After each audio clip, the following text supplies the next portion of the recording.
কোলে নেওয়ার পর একটা আলাদাই শান্তি। হাতটা মানে মাজার উপর রাখা আছে, এইভাবেই চেপে ধরলো।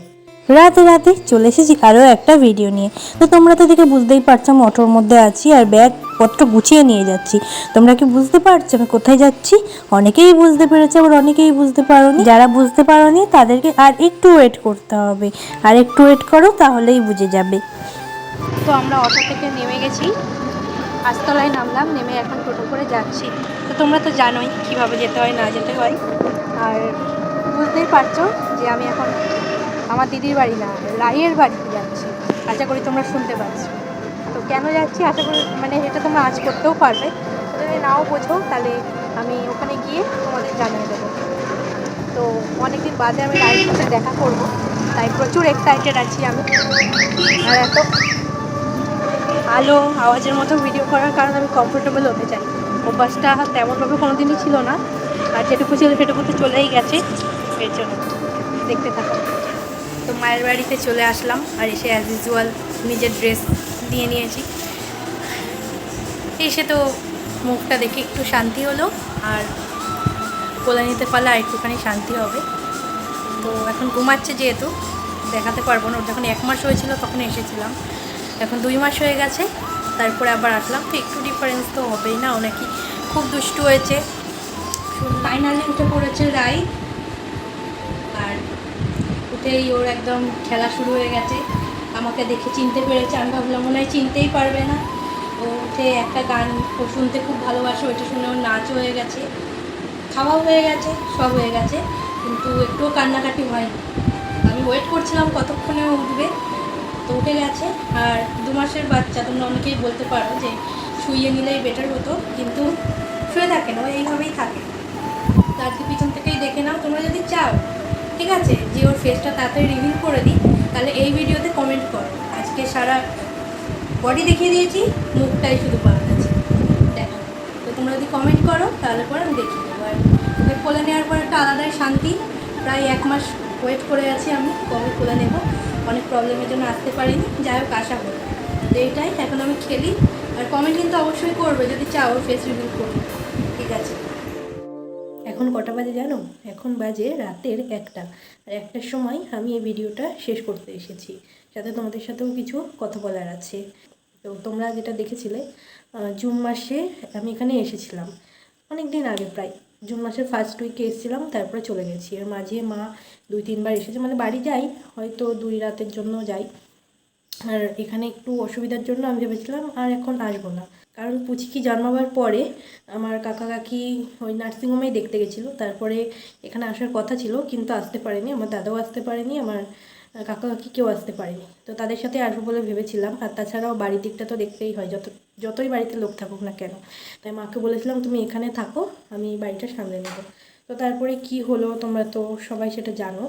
তো সেদিনের বিষয়টা হয়তো স্বপ্ন ছিল, কারণ এগুলো তো সাবকনসিয়াস মাইন্ডের খেলা। কিছু একটা যদি হয়, আমি যদি মনে করি হ্যাঁ এটা সত্যি হয়েছে, তো হয়েছে না। আমি ওরকম মনে করেছিলাম হয়তো বিষয়টা সত্যি, ওর জন্য আমার এখানে হাত দিয়ে ডেকেছিলো বলে আমার এখানে ব্যথা মনে হচ্ছিলো। তো আমি বিষয়টা থেকে বেরিয়ে গেছিলাম। আর রাত 3টের সময়, তো সেদিনকে ঘটনাটা ঘটেছিল রাত 3টের সময়, তোমরা সবাই সেটা জানো। আর একটা মায়ের মন, তো তার জন্য মা বলেছিল আমি আর রাখবো না। আর তাছাড়াও ওই মাসিটা মানে কাকির দিদি মারা গেছে, তো শ্রাদ্ধ আজকে হয়ে গেছে। আজকে হচ্ছে জুলাইয়ের 1 তারিখ। তো সবাই গেছে ওখানে, আর আমি তো কালকে চলে এসেছি, মানে সোমবার রাতে এসেছি আর মঙ্গলবার রাতে আমি ভিডিওটা শ্যুট করছি, যদিও বুধবার পড়ে গেছে। সেদিনের বিষয়টা আমি চেষ্টা করছিলাম ভুলে যাওয়ার। তারপরে শনিবার দিন রাতে আবার কি হয়েছে, ওই দিনে একা একা ছিলাম। তারপরে আমি ভেবেছিলাম হয়তো ভুলে যাচ্ছে বিষয়টা, মানে ভোলা তো আর যায় না।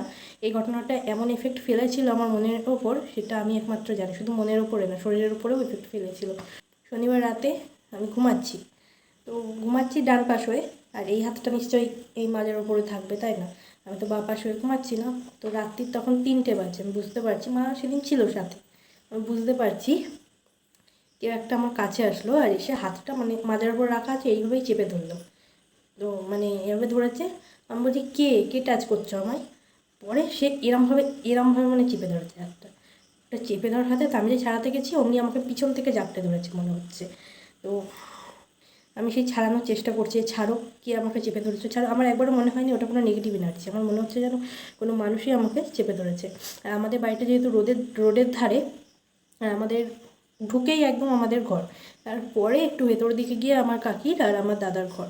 তো আমি যদি আমাদের ঘর থেকে চিৎকারও করি, ওদের হয়তো কানে শুনতেও পারবে না খুব একটা। আমি যে কোনো হনুমান চালিশা বলবো মুখ দিয়ে, বা হয়তো কোনো মন্ত্র বলবো, ওটাও বলতে পারছি না, মুখ একদম এরকমভাবে চেপে ধরেছে আমার।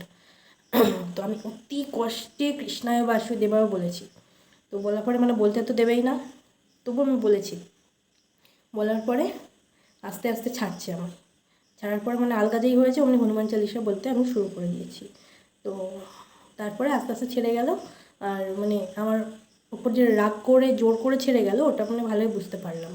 তো আমার তখন আবার হঠাৎ করে ঘুমটা ভেঙে গেছে, দেখছি এই হাতটা মানে সেই রক্তশূন্য হয়ে গেলে যেমন কি বলবো, একটা ফিল হয় না হাতটা, এরকম হচ্ছে।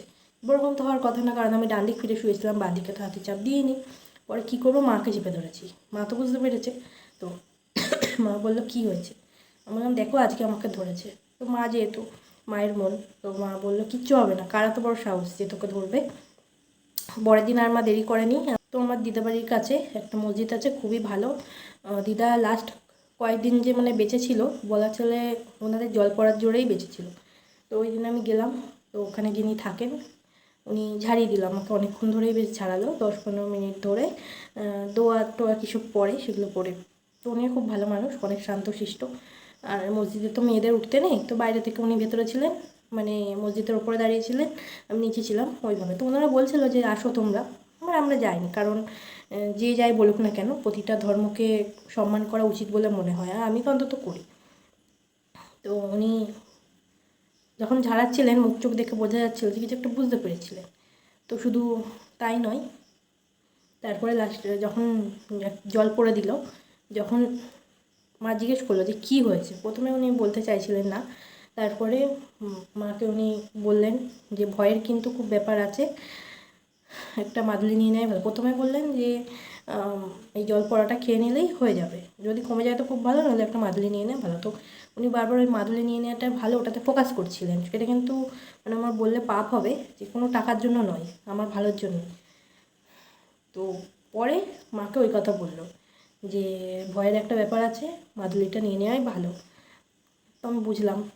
আর তাছাড়াও এই একটার সময় বলছি আমার ভয় লাগছে, কিন্তু এগুলো কখনো হয়নি আমার সাথে। তারাপীঠে যখন গেছিলাম তখন হয়েছিল, তখন একটা আলাদা শক্তি ছিল আমার মধ্যে। কিন্তু এটা হওয়ার পরে আমার শারীরিক দিক থেকে অনেকটা ভেঙে পড়েছি, গায়ে কোনো রকম জোর নেই, আর মন থেকে যেন ওটা বেরোচ্ছে না আমার। আমি ফিল করি সবসময় সাথে সাথে কেউ যেন আছে। আর একটা আশ্চর্য জিনিস, এখানে এসেছি একটা দিন হয়ে গেছে, তো কালকে রাতেও হয়েছে জিনিসটা, তবু ওটা হয়তো কুচকি উঠেছিল এর জন্য। রোজ 3টের সময় থেকে আমার ঘুম ভেঙে যায়, আর 3:30 অবধি ঘুম হয় না। এটাই হচ্ছে বিষয়। তো প্রথমত বাড়িতে খুবই মানে বিপদ বলা চলে, দ্বিতীয়ত বাড়িতে কেউ ছিল না, এর জন্য আমায় বাধ্য হয়ে এখানে থাকতে হচ্ছে, নয়তো এখানে সুযোগ সুবিধা বেশি হলেও আমার থাকতে ইচ্ছা করে না। যাই হোক, এটুকুই বলার ছিল। তো যা যা হবে আমি সবটাই তোমাদের সাথে শেয়ার করব। আর এই বিষয় থেকে বেরোনোর যদি পথ তোমাদের জানা থাকে সেটা বলবে। আর এইটা কেউ মানে বলবে না যে মনের ভুল বা কিছু, কারণ একদিন মনের ভুল হতে পারে, দিনের পর দিন তো আর মনের ভুল হবে না। তবুও আমি সেগুলো ভুলে যাওয়ার চেষ্টা করছি। যাই হোক, এই ভিডিও এত অবধি, দেখা যাচ্ছে পরের ভিডিওতে। রাধে রাধে, টাটা।